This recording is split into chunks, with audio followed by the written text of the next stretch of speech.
तो अब जैसे लोग मांस खाते हैं तो इनकी पता नहीं कैसी वृत्ति है कि दूसरे के मांस का भक्षण कैसे किया जा सकता है। मतलब हमारी तो सोच ही काम नहीं करती। अब अंडा के अंदर कितनी घृणित वस्तु भरी हुई है, आप देखो ना, कितनी घृणित वस्तु।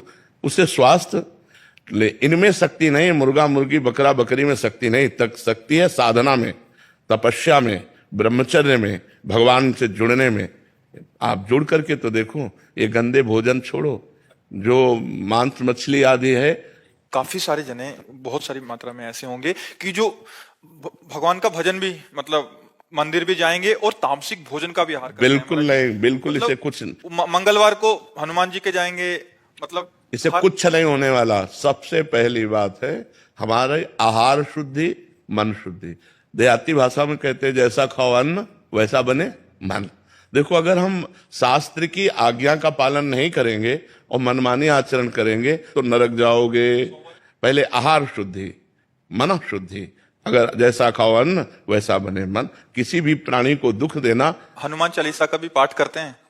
ये अपनी वासनाओं की, अपनी जिह्वा को थोड़ा रोको यार।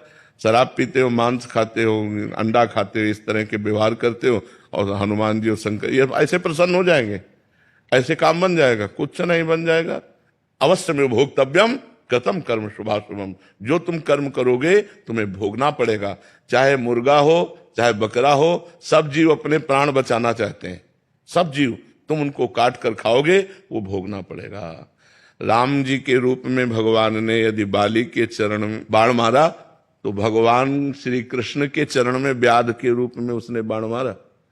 देखो ना, लीला देखो। भगवान ने अंतिम अपनी लीला, जो श्री कृष्ण लीला है, वो यहां संपन्न की कि भगवान के चरण में व्याध जो है बाण मार रहा है।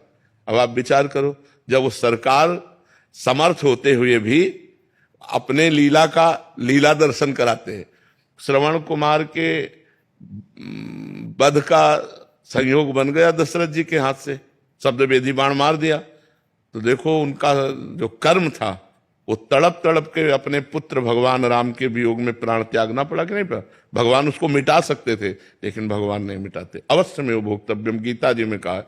इसलिए हमारी प्रार्थना है कि तमोगुणी भोजन का त्याग करो, सात्विक भोजन और संयम से रहोगे तो तुम में जो बल आएगा वो एक महान पवित्र बल होगा। आज बल नहीं दिखाई देता, चेहरे में कांति नहीं है, विचार में पवित्रता नहीं है। ऐसा नहीं, हम पशु नहीं हैं, हम मर्यादा से चलने के लिए हैं।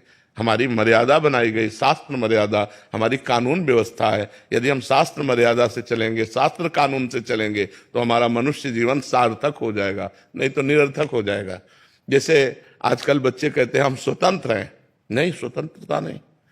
माता पिता की आज्ञा की परतंत्रता, शास्त्र की आज्ञा की परतंत्रता, गुरु की आज्ञा की परतंत्रता, कानून की परतंत्रता, अगर ये स्वीकार करोगे तो स्वतंत्र हो जाओगे। अगर मनमानी करोगे तो परतंत्र हो जाओगे। मनमानी स्वतंत्रता नहीं होती, मनमानी इंद्रियों की परतंत्रता होती। जो इंद्री कहती वही हम कहते हैं। आप अपने को स्वतंत्र समझते हैं इंद्रियों के गुलाम, मन के गुलाम, तो स्वतंत्रता कहाँ है? स्वतंत्रता तब होगी जब हमारी बात पुनः समझ ले, शास्त्र आज्ञा के अधीन चलोगे, गुरु के अधीन चलोगे, संतों की वाणी के अधीन चलोगे।